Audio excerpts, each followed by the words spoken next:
It's rampant. Politicians who refuse to answer questions. This really concerns me. It's our money, and the public have a right to know what's going on and where this money is being spent. Welcome to the Goddard Report. Comments made on the Goddard Report and TalkDigitalNetwork.com are an expression of opinion only. Here is Jim Goddard.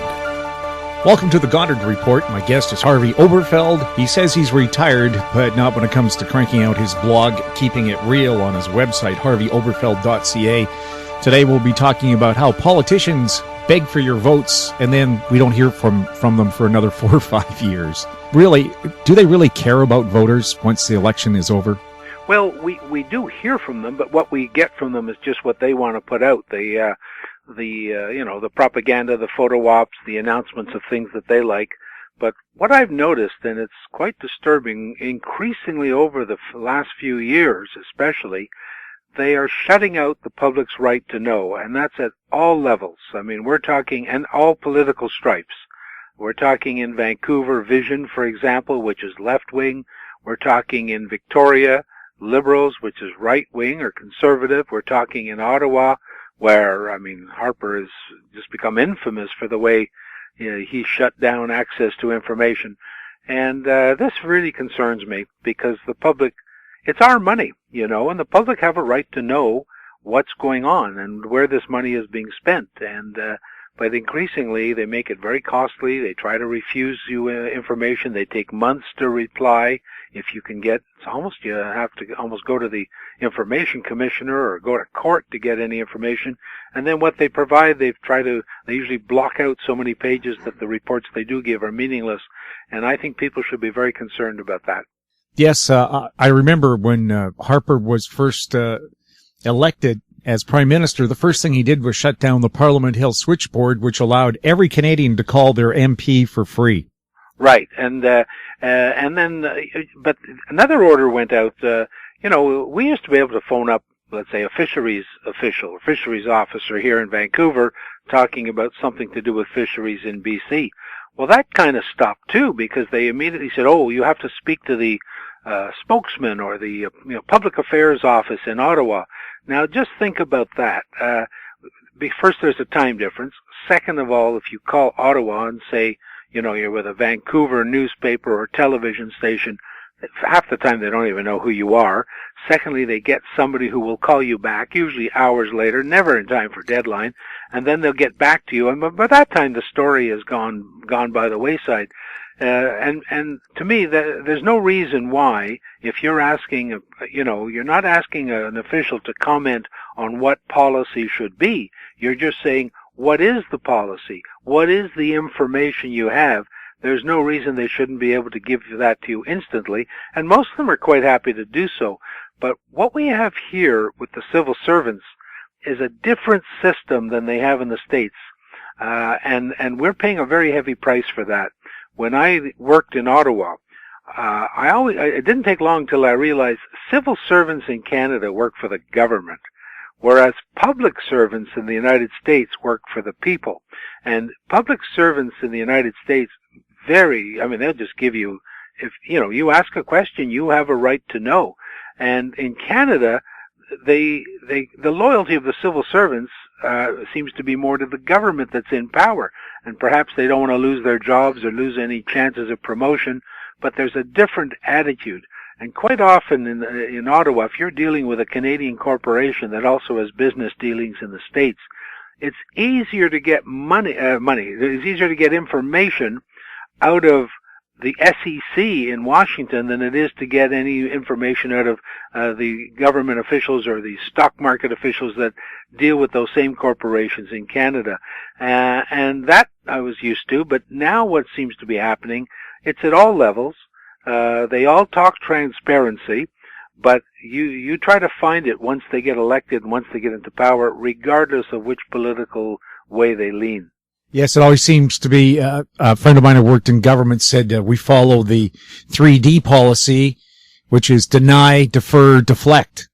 Well, if you can get them to deny, that would even be better. But nowadays, they just defer and deflect. I mean, they just don't answer. And even public reports. I mean, I'm not talking about personnel matters. I'm not talking about land negotiations where you want to know what's going on secretly behind the scenes. I'm talking about very basic reports that are done on various topics, information that should be readily made public.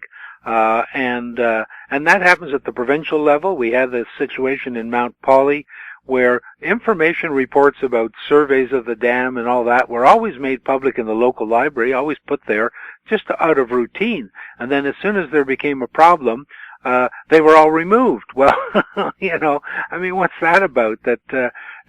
So I'm very concerned about that. And then in the municipal level in Vancouver, Vision, it's almost got like a Great Wall of China built around City Hall now, and it's very hard to get information. It takes months, and there's just a disrespect at all levels, it seems to me, for the public and the public's right to know. And the media are falling down on the job.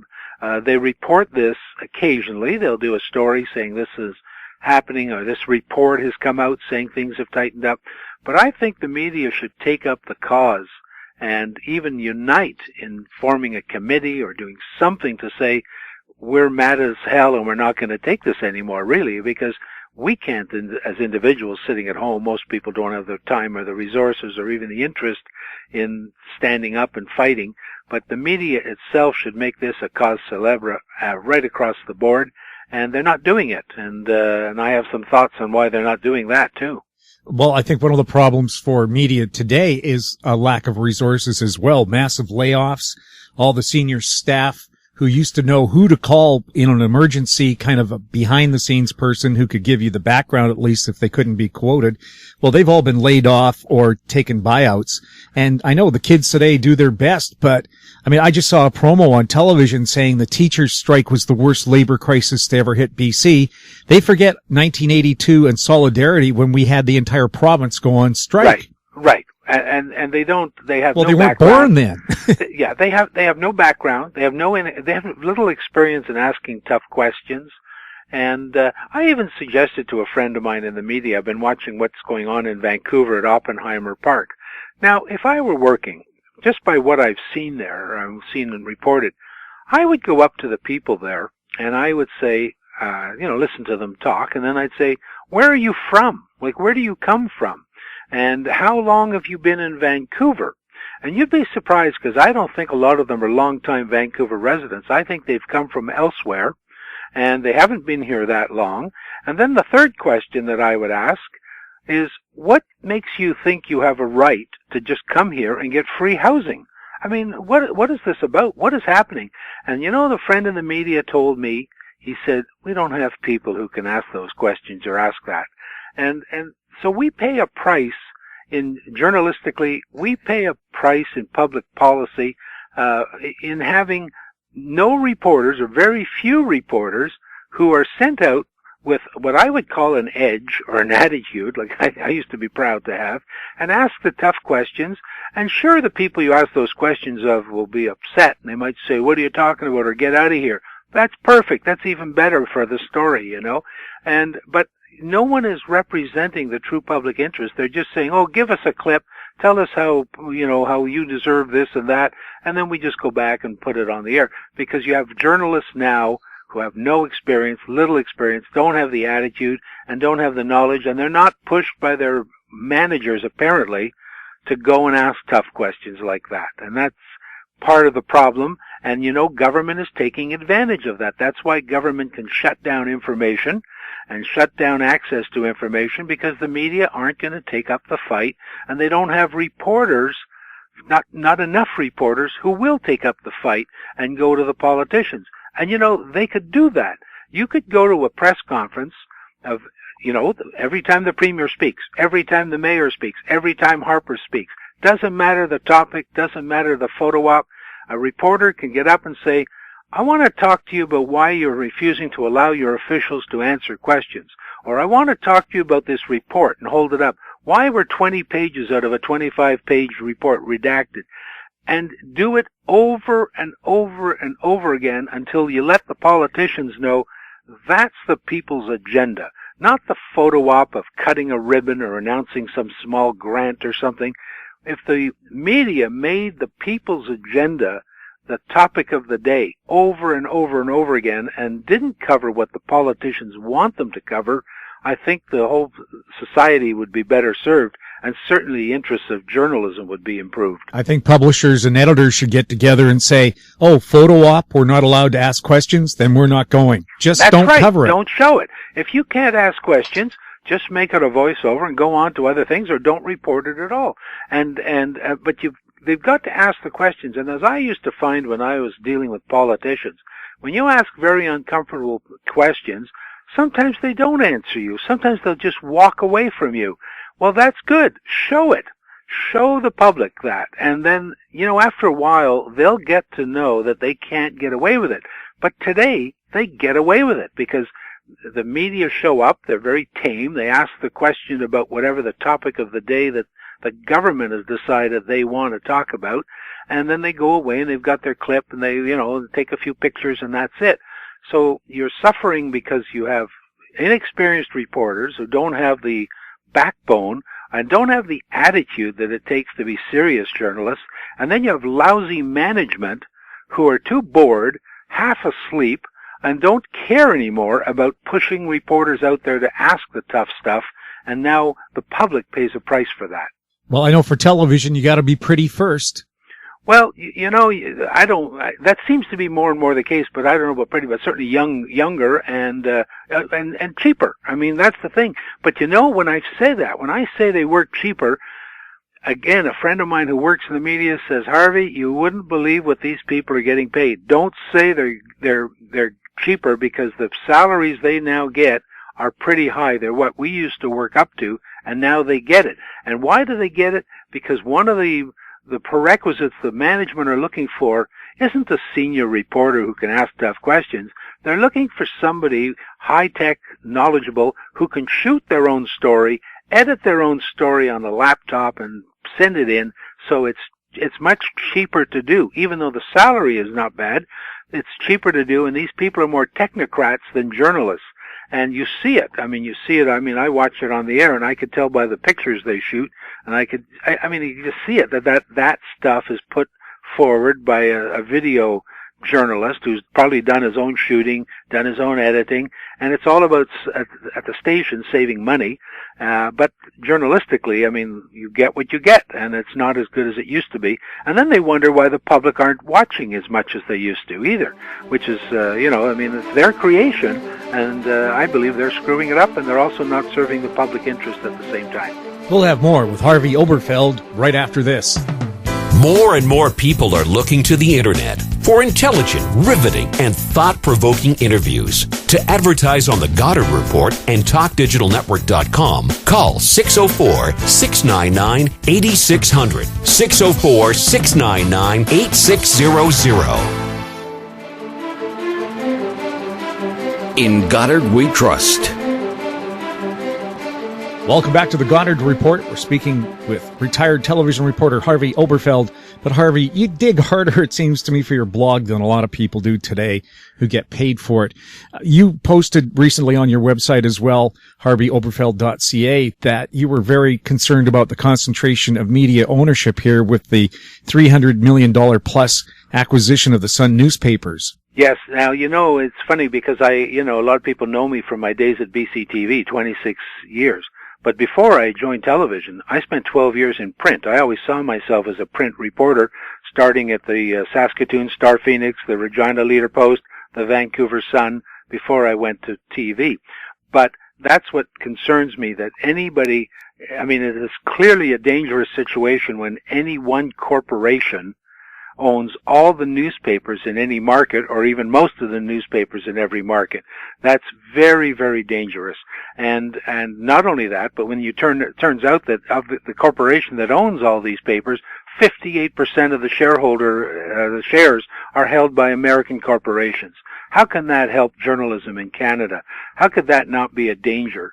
And, and then of course, there is the danger that these will also have one political slant, and it certainly is not likely to be, if it's big corporations, it's certainly not likely to be left-wing, and there's a danger in that. So I think the concentration of ownership should be looked at very carefully by the Competition Bureau. But the problem, as I understand it, the Competition Bureau doesn't really look at it from a journalistic point of view. Will this serve the Canadian interest?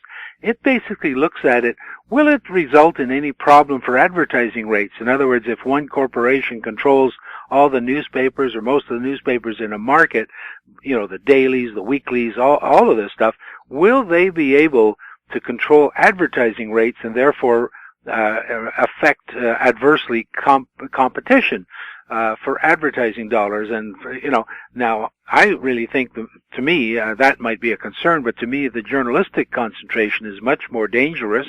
And I don't think the Harper government, seeing who's taking over these newspapers, they're probably not going to be too sad, because they probably find them to be more friendly than some fierce independent little rag that will go after the government and go after Harper. And I think you have to have a wide variety of opinion in all these papers, and you don't get it, I believe, if, let's say, the National Post and the Vancouver Sun and the Province and 24 Hours and all these, even some of the other local community papers, are all owned by the same people. It becomes very, very challenging. Now, they may say, oh yes, we're going to put forward all kinds of opinions, but the editors and the bosses and the managers of those papers, they know who their bosses are. And I don't think it bodes well for Canadian politics, and I don't think it bodes well for Canadian journalism either. So that's of concern too. Well, I know the Sun papers don't make any secret of the fact that they're pro-conservative and anti-liberal. That every chance they get to take a shot at Justin Trudeau, they do. Anytime they can prop up Mr. Harper, they do that as well. But will they announce that this is what we do and this is our bias? Yeah. Now, when you say the Sun newspapers, you're talking about the chain that was taken over. Because I would argue, my opinion is that when I read the Vancouver Sun, it certainly does seem to be a great friend of Justin Trudeau. The last time he was out here, my sugar levels almost went up reading the coverage. It was so sweet. It was so unchallenging. It was just I don't like bias on either side. I think you should go after these politicians on both sides. But there's a danger, as I say, when ownership is held, too much ownership is held in one hand. I don't think they'd ever allow that in the States, and we know they have enough right-wing bias in the media in some parts of the United States. But I don't think ownership of almost all the newspapers in the country would ever be allowed to pass to one corporation, especially if it were owned by foreigners. Can you imagine what the outcry would be in the States if some corporation, with most of their money, most of their shares being held in the Middle East by Arab companies or by China? Can you imagine what would happen in the States if somebody tried to take over all the daily newspapers and the weekly newspapers and the community papers? I know how upset they were when Burger King moved to Ontario. Exactly. Just over Burger King, that's an issue down there. But here, somebody comes in, it's a Canadian company, but when 58% of their shares reportedly are owned by two American corporations, that should be of great concern, and I'm not sure who's fighting that battle, because the Competition Bureau, as I understand it, as I said, it doesn't look at that so much as it does the fairness to, making markets available for advertisers. Yes, I remember the Canadian solution used to be to write a letter to the editor, but will the editor even get it or publish it? Well, exactly, and it's a meaningless gesture. At that level of business organization and journalistic operation, a letter to the editor is almost a meaningless gesture. It's like television stations now during the news run live tweets on the crawl beneath the screen, and I guess that's audience participation. It's just me. The only thing those things are good for is sometimes amusement, because they put one on that's a tongue-in-cheek or it's a joke, and sometimes they get picked up by the late-night talk shows, but other than that, I don't think they accomplish much. Harvey, thanks a lot for chatting with us, and happy Thanksgiving. You too. You're welcome. My guest has been Harvey Oberfeld. Check out his blog, Keeping It Real, on his website, harveyoberfeld.ca. You're listening to The Goddard Report on TalkDigitalNetwork.com. Find us on Twitter at TalkDigitalNet. We're also up on YouTube. Comments about the show can be sent to info@howstreet.com. Happy Thanksgiving. I'm Jim Goddard. Comments made on The Goddard Report and TalkDigitalNetwork.com are an expression of opinion only. The Goddard Report is available online and mobile at talkdigitalnetwork.com. The Goddard Report is a production of Howe Street Media Incorporated.